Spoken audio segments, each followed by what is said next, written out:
This week I've been thinking about will and attention, and the relationship those two things seem to have. I'm going to ask you to do something. I'm going to ask you to follow your attention. Just look around your room,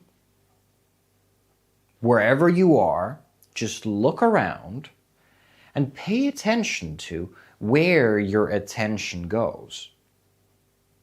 How that decision to move your attention from A to B happens. What exactly is going on when your attention is shifting?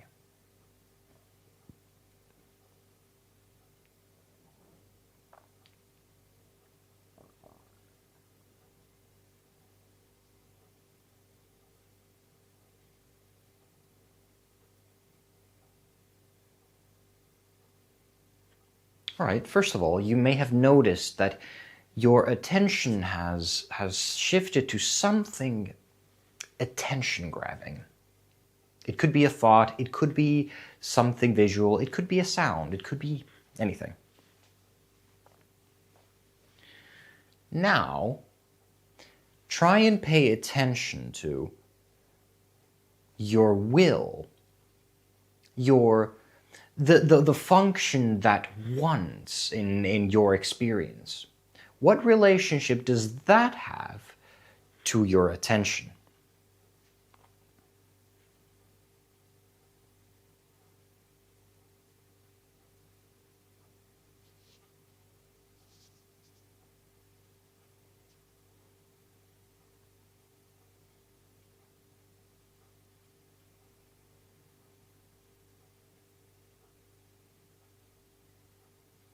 You may have already noticed that there is a clear relationship between the two.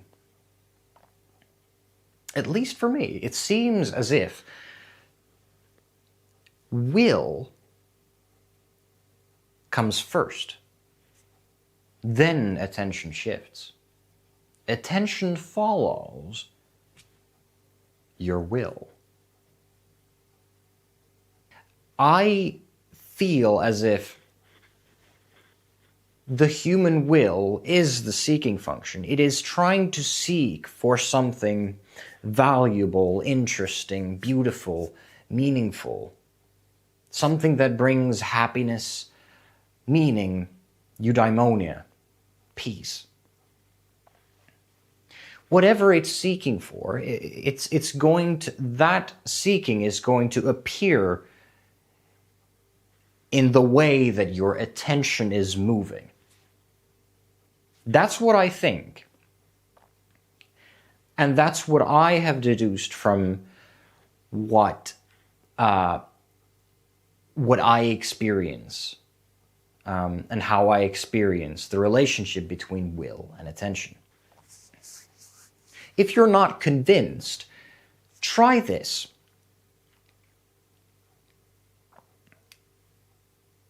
Try and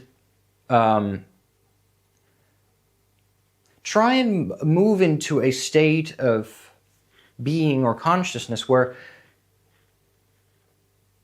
nothing interests you. Try and imagine what it's like. Try and live as if you want nothing. Try and shift to a state of complete apathy, for just a moment. Don't stay there, just for a moment. Notice where your will is and almost physiologically relax it.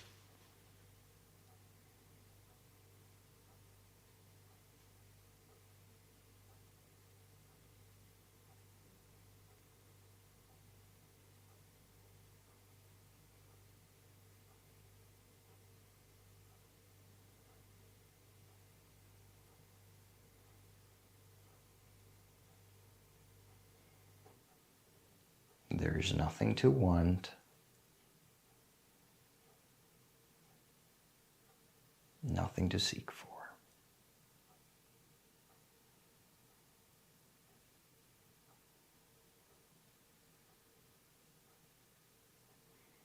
All right. You may have noticed that your attention stops wandering. At least that has happened to me and my fiance when we have tried this.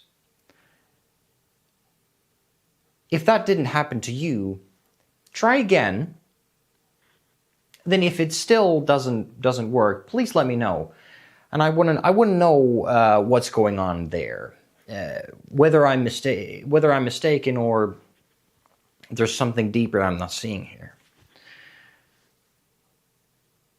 Now, if it's so that when we relax our will, our attention ceases to function the way that it's supposed to, like the way that I was just staring at the camera blankly. If that's what happens when we relax our will, then is it not fairly clear that your will is that which directs your attention? Perhaps. Now, what implication does this have? So, let's assume, for the sake of argument, that you do have free will. Then your agency lies in the way that you will things. All right. And let's say it could be that the movements I'm making with my hands and the thoughts that I'm thinking are purely deterministic, purely generated by my brain. Purely generated by my circumstance, etc., etc. At least our attention seems to be directly affected by our will. So where we want to make some change, we need to shift our attention to that thing. Or if that thing is taking too much of our attention, we must shift it away from it. This seems powerful to me. This seems like this is the way that we can change our lives. Now, let's go a tad bit deeper. Let's try this next. Try and predict your thoughts. Try and predict the next thought that you're going to have.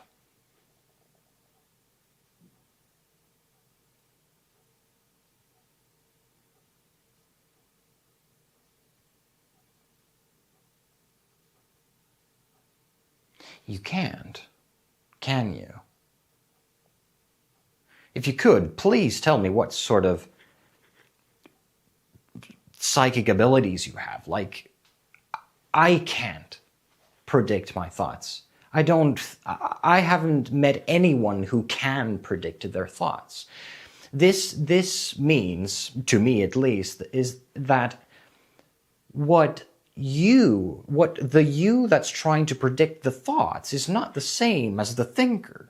So if you're identifying with that which is trying to predict, you're not the same as the thinker. You are not the thinker of your thoughts.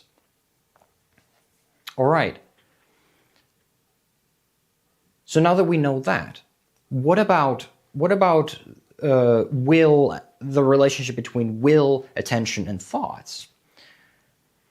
It seems that earlier when we tried, following our attention, for some of us, our attention was grabbed by a thought.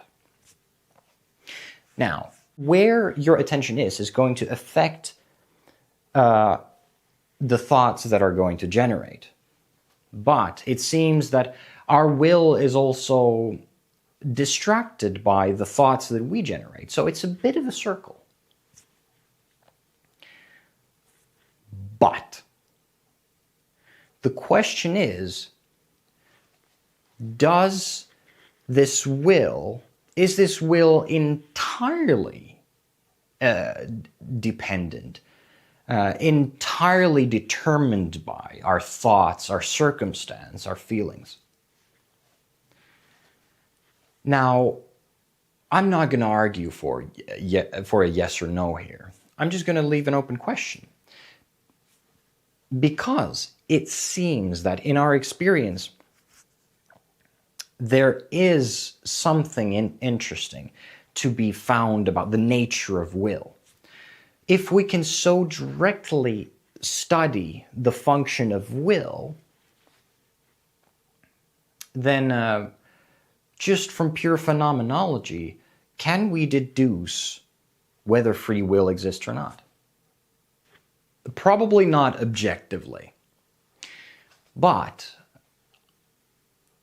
the more that I study from first-hand experience, the nature of will and how different the arising of thoughts is from my will,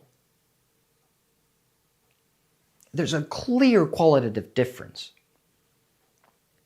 The more I study that, the more convinced I become that there's something very special there. You know, of course, it's possible that all of our desires and actions are determined by circumstance and deterministic brain activity. That is entirely possible. Now let's move back to this practice of following your attention. If you pay attention to your will,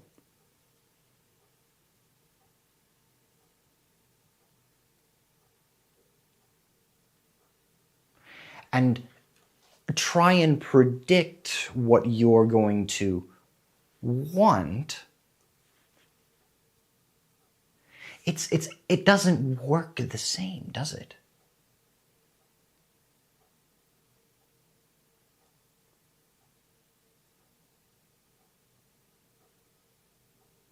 You don't know what you're going to look at for certain, but you seem to already have an idea where your attention is going to go. Phenomenologically, we are pretty certain that free will does exist, and this is exactly what we're talking about when we say that it seems that free will exists. Because from first-hand experience, that experience is qualitatively so different from anything else, from the arising of thoughts or the arising of feelings or sensations or whatever. It's so different. That just alone makes me suspicious. But whether or not free will exists, this is where your ability to change your life lies. The unfortunate thing, though, is that our will seems to be entirely limited to the knowledge that we have. No, this will is not transcendent of our knowledge. It is epistemically limited to what we know. So, when we hold a belief that happiness is to be found in